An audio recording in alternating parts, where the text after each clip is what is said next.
senior administration, housing and urban development.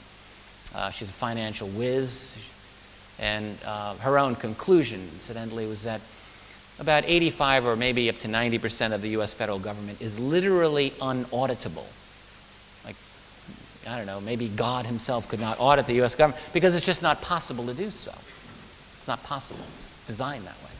And it's her contention that a tremendous amount of illegal money washes through the branches of the U.S. government in money laundering operations and the like. And think of it this way, of course. If you are an agency and you need to raise secret armies, subvert elections, kill people clandestinely, and so forth, it helps, doesn't it, to have your own secret stash of unvouchered cash? Yeah, sure it does. Everyone wants that money. But beyond the ACCM and the like, we have what I would call private contractors, private cliques.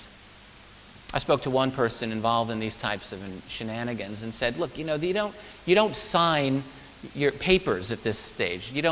There's no documentation for any of this stuff. It's like the mafia or any other organized crime syndicate. When you're in, you know, never reveal anything or bad things will happen to you and the people you love. They don't need to sign these security documents. It's passé. And of course we have this nebulous world of quasi-public, quasi-private entities. What are they? Well, they're beyond the classification system.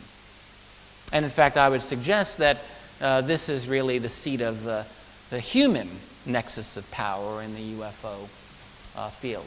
But then beyond that, you know, then there's these other guys, these other beings, these entities, whatever they are, them, I call them sometimes.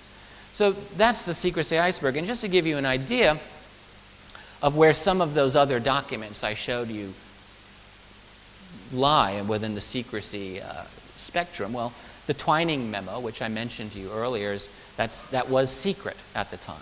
So that was a little bit below the surface, where he says these are real, not visionary or fictitious. You have the, I didn't mention this earlier, but a very good memo from 1949, FBI, in which it described the flying saucer to be a top secret classification within the military. Well, that memo itself was confidential. The 1952 Chadwell memo, which I